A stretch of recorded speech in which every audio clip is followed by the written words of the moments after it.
everyone, this is Akash Pandey and welcome to my channel. After a very long time I am here in front all of you, and today we are here to talk about a topic which I have thought I will discuss very soon. तो अभी मैं 1-2 दिन बाद आज मुझे वो discuss करने का टाइम मिला, क्योंकि तो मैं सोचा कि अब उसे डिस्कस करते हैं. So the thing is that कि अभी जो रिसेंटली रणवीर इलाहाबादिया ने बोला है, I am sorry, I am smiling a little, I am just smiling for that कि मेरा उस बंदे के ऊपर इतना भरोसा था कि I was just following him from him is fitness journey and meditation journey and spirituality. And when I saw that clip that he was saying something about parents and a lot of more things, वो देखकर मुझे ऐसा शौक लगा कि आखिर ये बंदा ऐसा कैसे सोच सकता है. तो अब बात ये आती है सबसे बड़ी कि ये मैटर नहीं करता है कि आप कितने स्पिरिचुअल हैं, कितने क्या हैं, कितना मेडिटेशन करते हैं या कैसे आप रह रहे हैं मौजूदा समय में. कहीं ना कहीं ये भी दिखाती है कि आप कैसा कंटेंट कंज्यूम करते हैं और आप अपनी सोच कैसे रखते हैं. ऑल्दो मेडिटेशन इसमें बहुत अहम भूमिका निभाती है. आप जब आप मेडिटेशन करेंगे तो आपको कहीं ना कहीं ये पता चलेगा कि वो आपकी थिंकिंग को इम्प्रूव कर रही है.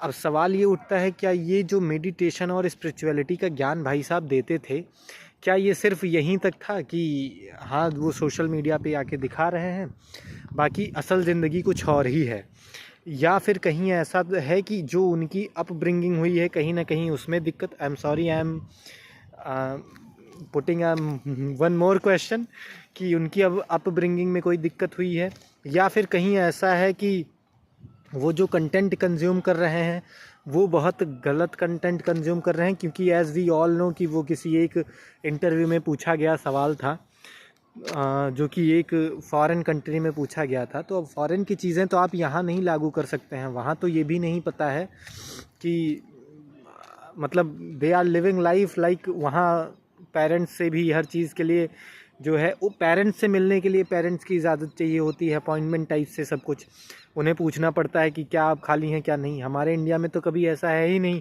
हमारे इंडिया में तो बच्चा अगर 50 साल 60 साल का हो गया है और अगर उसके माता पिता भी ज़िंदा हैं 80 साल के 90 साल के, फिर भी वो अपने 60 साल के बच्चे को यही देखते हैं कि हाँ अभी ये मेरा छोटा सा बच्चा है.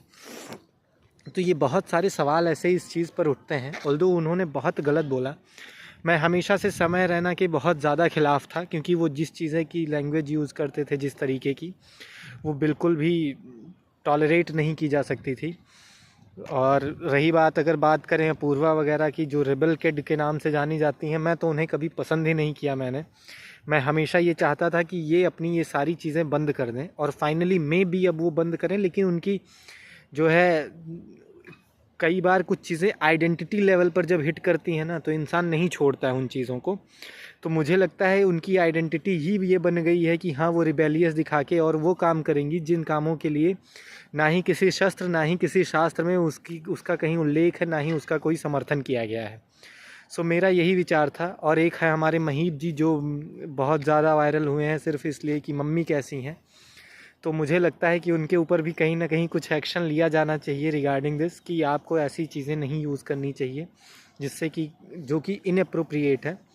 So this is all. आप हमें कमेंट में ज़रूर बताएं कि आपका क्या व्यू है इस पे. धन्यवाद.